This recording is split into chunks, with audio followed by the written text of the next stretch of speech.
Yes, God, everybody. It's Real Rasta Boy TV, and it's your boy, the Real Rasta Boy, coming to you on ATL Housewife Reunion Sunday Part 3. Did I get it right?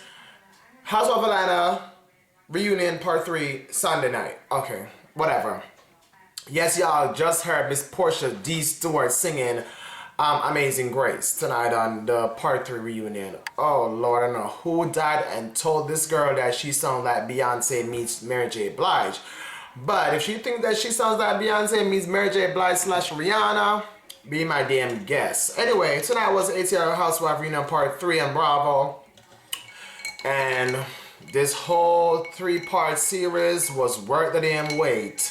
They did not disappoint me tonight. But anyway, I'm still sipping on my drink of the week. You know, earlier on in the previous video, I told you I was drinking on some Moscato, mixed with a splash of orange juice with a splash of peach snaps. So I'm still, yes, God. So I'm still sipping on that right now.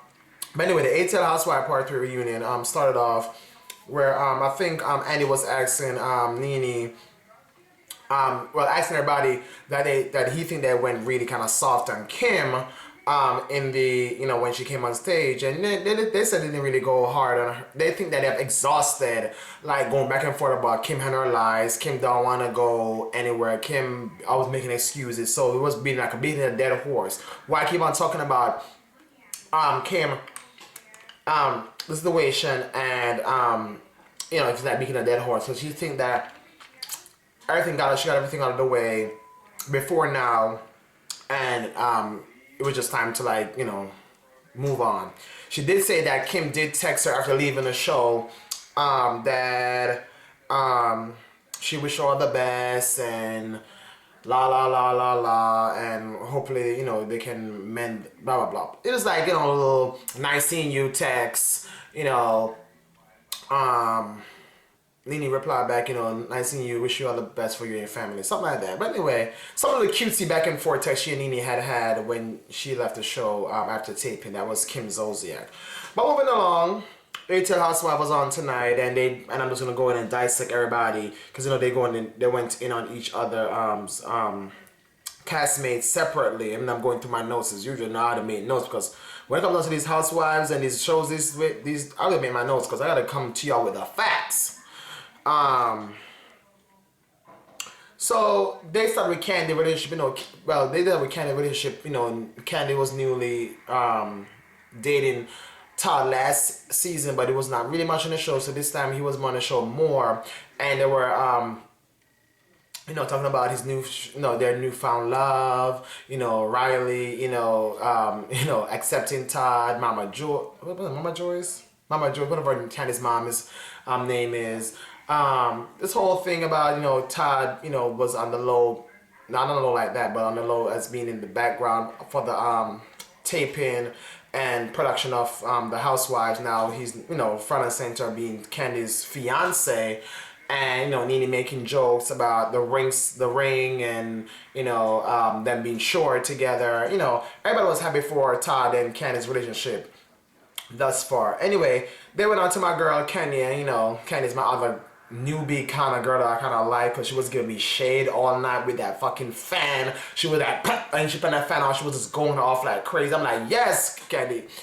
Not yes, Candy, but yes, Miss Candy. Miss Candy was going in for the fan, and she was giving these girls all the shades with the little look over the shoulder, like, bitch, eat it. Yes, and she gave me all these twirls. Bitch, she was twirling, and she was twirling, and she was gone with the wind. Fabulous, and yes.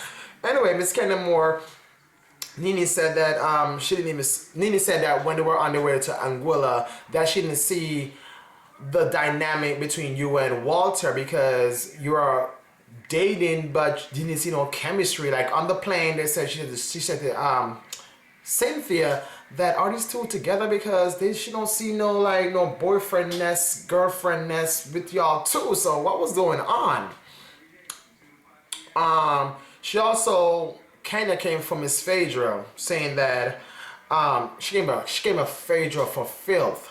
No lie. She says Phaedra, she remember with Phaedra been going back and forth all episode. She said, Phaedra, have a seat. She was like, no, you have a seat. She was like, no, you have several stadium seats. girl, you're watching Braxton Family Values. You know that Miss Tamar Braxton's line. She was like, don't come for me unless I send for you, honey. And Phaedra was like, well, you come for me, you send for me, so I'm coming for you, honey. I'm like, this back and forth between Phaedra and Kenya was like, girl, like, they were fighting, but not physically. I'm like, these girls are going back and forth at it.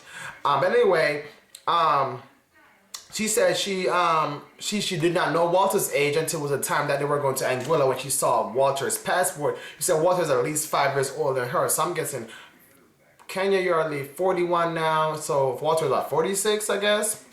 I don't know. She also said that when Andy asked her how's her love life going right now, she said that I don't know why she got so emotional. She was getting all emotional and stuff, like kind of giving the crocodile actress movie tears and stuff. Yeah, she's in a good place now. She's dating somebody. She didn't want to reveal his name, but she's happy. Nene says, making a side joke, that is some old man, old black man that is. Andy trying to be all jovial and funny with it, saying that, is it Big Papa? Okay, you know, Big Papa was Kim's, sugar daddy back in the day. She want to find out if it's a sugar daddy she has. A big old black man or just a sugar papa that's, whatever. But put fun joke aside, she said, I think when the season wrapped, they put up on the screen that Kenya is now dating a wealthy oil man from Africa or something, whatever makes you happy. If the man is wealthy or not wealthy and she's happy, that's all that matters. So congrats to you, Miss Kenya, on your new man. But anyway, let's go over to when the husband joins. So the husband joins, and if you're just joining me, I'm drinking on some Moscato with some peach snaps and a splash of orange juice. Cheers it up, and make sure you have 2 thumbs up the videos that you're all watching. And please share it on Facebook and your Twitter, Instagram, wherever you want to share my videos. Please let your friends know to watch the Real Rasta Boy TV. So the husband joins, and it came on set. We got him a commercial. Todd, well, not the husband, the other half of the ladies. Todd, Apollo. Oh Lord, Apollo is so sexy. Oh God, I was so distracted by Apollo's sex appeal. Peter and Greg Leaks. There was no what's his name? Walter, obviously, because Bravani invited him, and Cordell was MIA. Guess what? Portia. Excuse for Cordell. Say Cordell had a previous job engagement that he worked at some radio station or whatever, a radio show. Then he was getting off at 6, and by the time he get off, he had to meet with the radio station execs for some damn meeting. Okay, so Greg didn't have nothing to do. Peter didn't have anything to do. Todd and Apollo didn't have anything to do. So they made them make sure they were gonna be there to support their wives or fiancés. But your man, who's your husband, that been so controlling all season, could not be there to support you, his wife. Because guess what? While you're thinking that, Cordell is there working at the station trying to get these dollars and keep those coins flowing, he's there at the lawyer's office getting the divorce papers filed, honey boo boo. So Miss Portia, who's in denial or crazy, I'm thinking that she's not in reality. Girl, Cordell was not there because he was simply don't want to be there because he knows that the next week after Housewife tape, his ass want to serve your ass with divorce papers, which he did. Sad to say, but he did. So Todd spoke, briefly about, when Andy asked him about his relationship with Candy and his newfound love and all that stuff, he was very speaking up for his woman Candy, and he's like, I really like her, was giving a really, strong backbone for his girl Candy. And he said that when Andy asked him about his Marlo, last year Marlo said that Candy was his sugar mama. He said he ain't let that fade him because he knows that he got his own and Candy got her home. So he know like what Marlo Hampton was on last season. Fade what his what she said, they ain't fading. So I'm glad that he was able to clear the air about that. Who's there texting me? Anyway, let's go. Peter was speaking on Walter's behalf. Everybody was talking up tonight about Walter not being there, and Walter and Kenya relationship, or the lack of relationship that there was. Peter jokingly said that Walter was really there to promote his towing truck company, because every time we saw Walter on the show, he was wearing that damn work shirt with that damn embroidery on there that says whatever towing company, because he was trying to get them business. I'm like, keep them dollars going, Mr. Walter. Apollo said that it was a charade, and Kenya was courting a man on TV just to be on TV. So Peter said he was there for advertising for his towing company. Apollo said he was just there for as a charade to be, a TV husband or TV boyfriend. I don't know what to believe, because Walter spoke one thing on the radio, Kenya saying one thing on the TV, in interviews, blogs and everything. I don't know what to believe. I know we're gonna get to the bottom of this story, because I don't know who the hell is lying. I don't know if it's Kenya's lying. Kenya came off early in the season as, she was so obsessed about getting married and having a baby and all this, picture perfect life. And then Walter just blow it up in her face that, bitch, this is all a fake. This girl is on TV just to make sure that she holds her place on ATL Housewives. I don't know. But, remember all the sneak peek that we're getting from Bravo about Kenya had this big old secret for us to, get, sprung up about the fear of that fact that she has Apollo's text messages said that he was texting her, I guess, initiating, want to be with her or get down with her.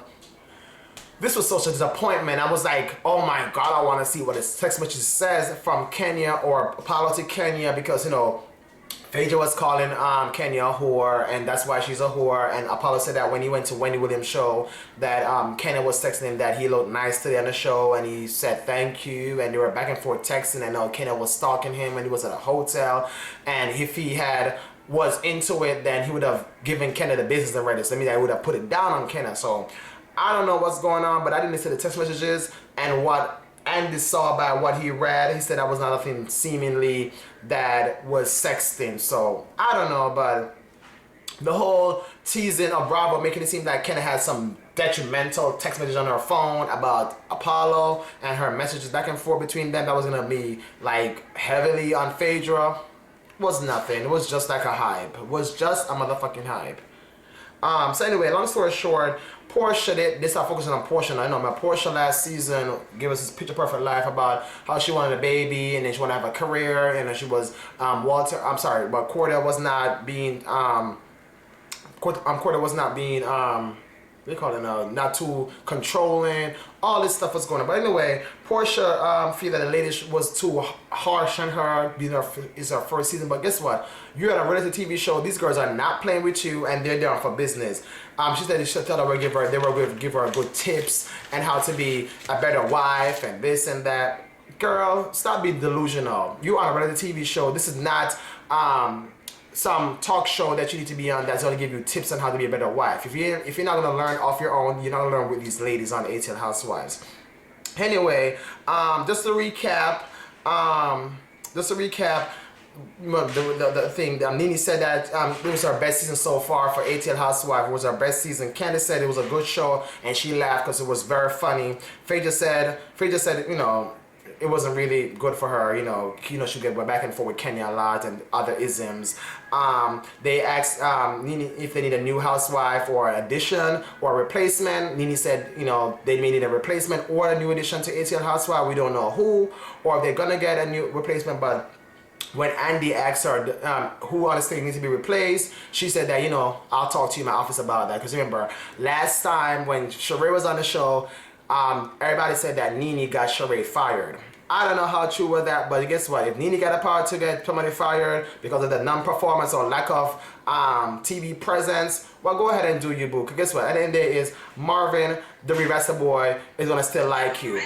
Anyway, let's keep on this nasty, messy, what's her name? Portia Stewart, whatever her name is. Keep on singing this whack-ass song. Make sure to check my blog out, therealrastaboy.blogspot.com. I'll post the video of Portia singing Amazing Grace and everything else. So check my blog out, and I'll see y'all, whatever. Follow me on Instagram and Twitter. All right, peace.